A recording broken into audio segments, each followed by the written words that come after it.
अम, सोचें कि एक 7 साल का बच्चा अपनी क्लास में एंटर होता है अच्छा।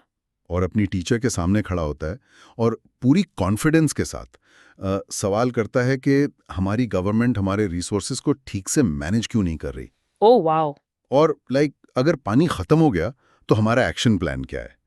यानी सुनने में शायद किसी साईफाई या डिस्टोपियन मूवी का सीन लगता है ना। बिल्कुल लगता है। I mean, 7 साल का बच्चा और ऐसे सवाल। एग्जैक्टली लेकिन पाकिस्तान के सिंगल नेशनल करिकुलम 2020 के मुताबिक पहली से तीसरी जमात के बच्चों से ऐसी ही क्रिटिकल थिंकिंग की उम्मीद रखी जा रही है। ये वाकई एक काफी माइंड बेंडिंग थॉट है। सही बात है। क्योंकि हम लोग तो रोट लर्निंग या उस टिपिकल रट्टा सिस्टम के आदी हैं, जहां उस्ताद बोर्ड पर कुछ लिखता है और बच्चा चुपचाप उसे अपनी नोटबुक में कॉपी कर लेता है। एग्जैक्टली उसकी अपनी सोच या तजस्सुस के लिए वहां कोई खास जगह नहीं होती। लेकिन इस नए फ्रेमवर्क ने इस पूरी रिवायती अप्रोच को बिल्कुल हेड ऑन चैलेंज किया है। और आज की इस तफसीली गुफ्तगू में हम इसी फ्रेमवर्क के अंदर झांक रहे हैं।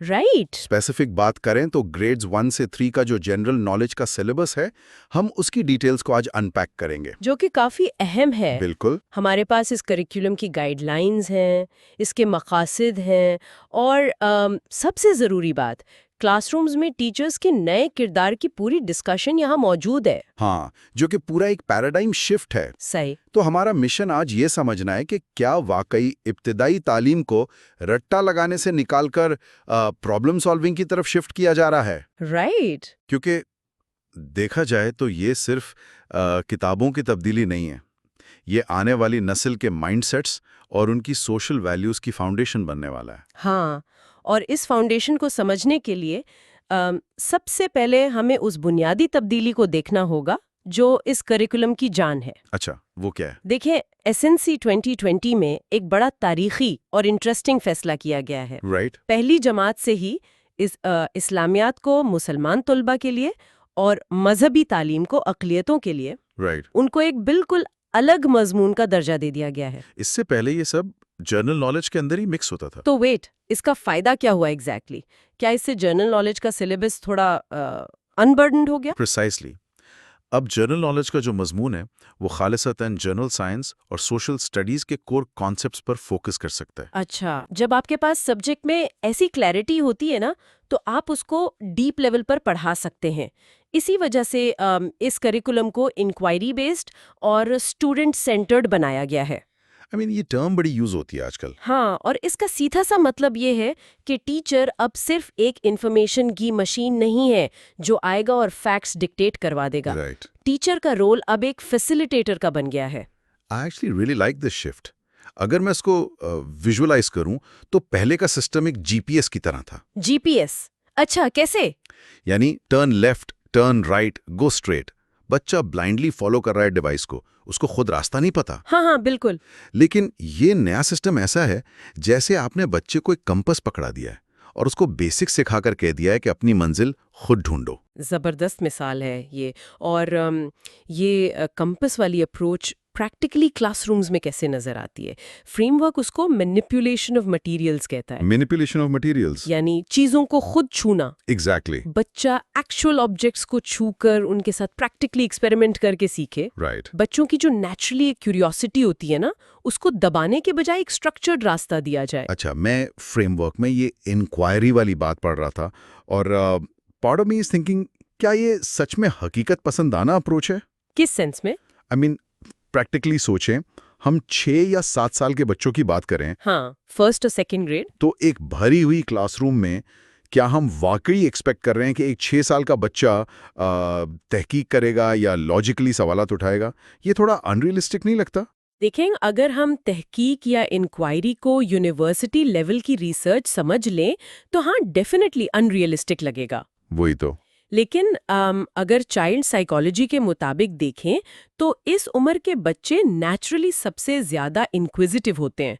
उनका दिमाग हर वक्त ये क्या है और ऐसा क्यों है? बिल्कुल हर वक्त यही सवालात प्रोसेस कर रहे होते हैं। प्रॉब्लम ये थी कि हमारा पुराना सिस्टम उस नेचुरल तजस्सुस को एक डेड एंड पर ले जाता था। जहां सवाल करने पर डांट पड़ जाती थी। एग्जैक्टली बच्चा सवाल करता था और उसको डांट कर बिठा दिया जाता था कि जो किताब में लिखा है बस चुपचाप वो याद करो, रट्टा लगाओ बस। हाँ। लेकिन नया करिकुलम उस तजस्सुस को फ्यूल करता है। अगर बच्चा पूछता है कि पत्ता सब्ज क्यों है, तो टीचर फौरन जवाब देने के बजाय उससे पूछता है कि तुम्हें क्या लगता है। ओह, रिवर्स क्वेश्चनिंग। हाँ, वो उनके जहन के बंद दरवाजे खोलने की एक मश्क है। इस उम्र में उनसे बड़ी साइंस की इजाद करवाना मकसद नहीं है। Okay, that makes sense. लेकिन एक सवाल और है। अगर हम बच्चों को हर चीज पर सवाल उठाना सिखा रहे हैं, उन्हें इतना इंडिपेंडेंट बना रहे हैं, जी, तो क्या इस बात का खतरा नहीं है कि वो थोड़े से रेबेलियस हो जाएं? रिबेलियस। एक पतली सी लाइन होती है ना, क्यूरियोसिटी और बदतमीजी में, खास तौर पर जब बच्चे को सोसाइटी के रूल सिखाने हो।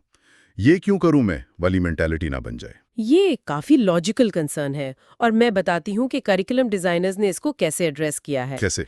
जब आप बच्चों को इंक्वायरी सिखाते हैं तो उसके फौरन बाद आपको उन्हें जिम्मेदारी या रिस्पॉन्सिबिलिटी भी सिखानी पड़ती है, और यहीं पर इस सिलेबस का अगला हिस्सा एंटर होता है जो किरदार साजी और शहरियत पर है। कि अमली मश्क करवाई जा रही है। राइट। मैंने इसमें देखा कि ग्रेड 1 में तो बिल्कुल बुनियादी चीजें हैं, जैसे अपनी गलती मानना, माफी मांगना और प्लीज और थैंक यू का इस्तेमाल करना। हाँ, बिल्कुल बेसिक आदाब। लेकिन ग्रेड 2 और 3 तक आते आते टॉपिक्स एकदम से मैच्योर हो जाते हैं, यानी फेयरनेस, इंसाफ और कॉन्फ्लिक्ट रेजोल्यूशन, तनाज़ात को पुरअमन तरीके से हल करना। ये बहुत जरूरी स्किल्स हैं आज के दौर में। बड़ी बात है। और एक अमली सरगर्मी जो दस्तावेज में स्पेसिफिकली मेंशन थी, उसने मुझे सच में हैरान कर दिया। कौन सी वाली? ग्रेड 2 में बच्चों के दरमियान एक रोल प्ले करवाया जाता है। एक बच्चा गवर्नमेंट ऑफिशियल बनता है और दूसरा आम शहरी बनता है। ओह हाँ, रोल प्लेज। और वो दोनों अपनी अपनी रिस्पॉन्सिबिलिटीज पर मुकालमा करते हैं। दूसरी जमात की उम्र में गवर्नमेंट की जिम्मेदारियां डिस्कस करना, क्या ये बात 8 साल के बच्चे के ऊपर से नहीं गुजर जाएगी? देखें, अगर आप उसको किसी पॉलिटिकल साइंस की टेक्स्ट बुक से पढ़ाएंगे तो बिल्कुल ऊपर से गुजर जाएगी। राइट। लेकिन रोल प्ले के जरिए बच्चा इसको एक सोशल कॉन्ट्रैक्ट की तरह समझता है, उनके लेवल पर आकर। हुकूमत उसके लिए कोई कॉम्प्लेक्स ब्यूरोक्रेसी नहीं रहती। तो क्या बन जाती है? वो एक ऐसी एंटिटी बन जाती है जिसका काम रिसोर्सेज प्रोवाइड करना है। जब वो बच्चा रोल प्ले में कहता है कि मुझे साफ पानी चाहिए, ये मेरा हक है, अच्छा, और दूसरा बच्चा जो हुकूमत बनाए वो कहता है कि पानी तब मिलेगा जब तुम नल का खुला नहीं छोड़ोगे और रूल्स फॉलो करोगे। वाओ। तो एक्चुअली वो राइट्स और रिस्पॉन्सिबिलिटीज का कॉन्सेप्ट प्रैक्टिकली समझ रहे होते हैं। मतलब वो सोसाइटी को एक 2 वे स्ट्रीट के तौर पर देख रहे हैं कि सिर्फ लेना नहीं है, देना भी है। इस एज में उसको इंटरनलाइज करना वाकई बड़ी बात है। बिल्कुल। और इसके साथ साथ उन्हें डाइवर्सिटी यानी मुआशरती तनव्वो को रिस्पेक्ट करना भी सिखाया जा रहा है। जैसे मुख्तलिफ मज़ाहिब और सकाफ़तों का एहतराम करना। हाँ, क्योंकि देखें, जिस सोसाइटी में हम रहते हैं वहाँ इनटॉलरेंस एक रियल ज़मीनी इशू है। सही बात है। अगर आप बच्चों को शुरू से ही ये नहीं सिखाएंगे कि तमाम इंसान बराबर हैं और डिफरेंसेस ऑफ ओपिनियन को पीसफुली रिजॉल्व किया जा सकता है, तो बड़े होकर मसाइल बनेंगे। एग्जैक्टली तो बड़ी उम्र में आकर ये चीजें उनके लिए सिर्फ थ्योरेटिकल कॉन्सेप्ट्स रह जाती हैं। इसीलिए कॉन्फ्लिक्ट रेजोल्यूशन प्राइमरी स्कूल में सीखना उतना ही जरूरी है जितना मैथ्स या साइंस सीखना। ठीक है, आई गेट इट नाउ। तो पहले उन्होंने अपनी पर्सनल बाउंड्रीज समझी, फिर उन्होंने अपने सोसाइटल रोल और गवर्नमेंट के कॉन्सेप्ट को समझा। राइट। अब इसके बाद करिकुलम एक और दिलचस्प शिफ्ट लेता है। वो इन बच्चों की तवज्जो फिजिकल वर्ल्ड यानी मादी दुनिया की तरफ दिलाता है, साइंस और ज्योग्राफी वाले हिस्से में। हाँ। और इसकी प्रोग्रेशन बहुत जबरदस्त लगी मुझे। ये लिटरली किसी मूवी के जूम आउट होते हुए कैमरा जैसा लगता है। अच्छा, मिसाल है कैसे? देखें, पहले फोकस बच्चे पर है। ग्रेड 1 में वो अपनी बॉडी पार्ट्स, अपनी साफ सफाई और अपने इमीडिएट नेबरहुड को डिस्कस करता है। राइट, अपने इर्द गिर्द की चीजें। और फिर ग्रेड 2 में वो फोकस थोड़ा और ब्रॉड हो जाता है। वो गांव और शहर का फर्क देखते हैं, रोशनी और हीट के सोर्सेस क्या हैं, और कौन से जानवर जंगली हैं और कौन से पालतू, ये भी। एग्जैक्टली। और फिर ग्रेड 3 तक आते आते वो कैमरा सीधा स्पेस में चला जाता है। हाँ, पूरी यूनिवर्स। वहां बच्चे पूरी कायनात को एक्सप्लोर कर रहे हैं, solar system, states of matter. और वैसे मुझे स्टेट्स ऑफ मैटर वाली स्पेसिफिक एक्टिविटी बहुत अच्छी लगी। वो बलून वाली? हाँ, आमतौर पर हम रटवा देते हैं कि मैटर की 3 स्टेट्स होती हैं, सॉलिड, लिक्विड, गैस। रिट्टा सिस्टम अगेन। लेकिन यहाँ उनसे एक बलून फुलवाया जा रहा है ताकि वो स्टेट्स ऑफ मैटर को समझ सकें। ये अमली तजुर्बात ही इस पूरे फ्रेमवर्क का कोर है। देखें, जब एक बच्चा गुब्बारा फुलाता है तो वो सिर्फ खेल नहीं रहा, तो क्या हो रहा है वहाँ? वो एक्चुअली हवा को बलून के रबर पर प्रेशर डालते हुए महसूस कर रहा है। वो एक एब्स्ट्रैक्ट कॉन्सेप्ट यानी गैस जो नजर नहीं आती, उसको एक फिजिकल सेंसेशन के जरिए फील कर रहा है। राइट। जब वो उस फिजिकल सेंसेशन को लेबल करते हैं कि ये गैस है, तो वो कॉन्सेप्ट उनके दिमाग में हमेशा के लिए लॉक हो जाता है। Wow, yes.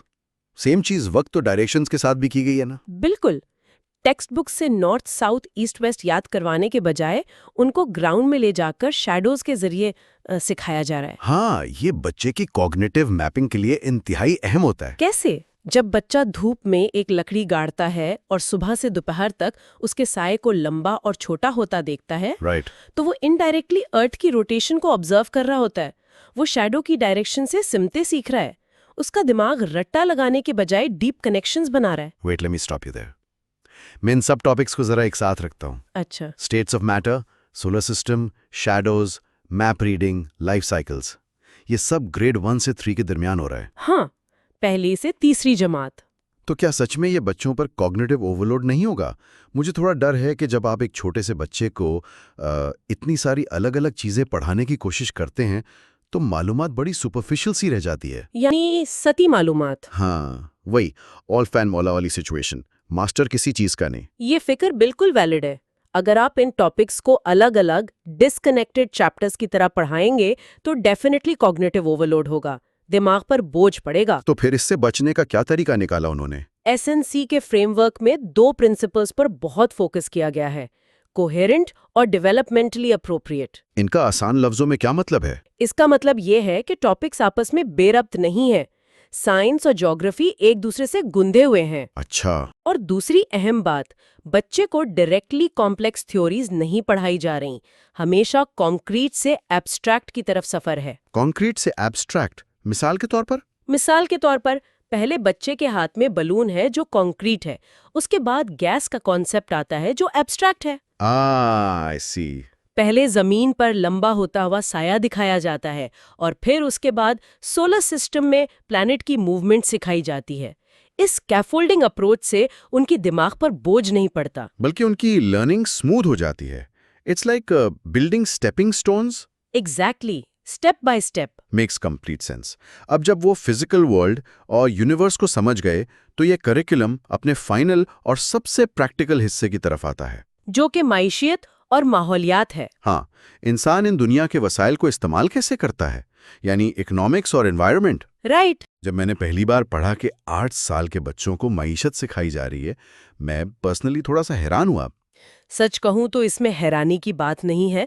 अगर आप ग्रेड्स 1 to 3 के स्टैंडर्ड्स को देखें तो बच्चों को बहुत स्मार्टली बायर्स एंड सेलर्स, खरीदार और फरोख्त कुनिंदा, हाँ, और साथ ही गुड्स एंड सर्विसेज के कॉन्सेप्ट से इंट्रोड्यूस करवाया गया उनकी है। उम्र में है। बिल्कुल, वो समझते हैं कि जब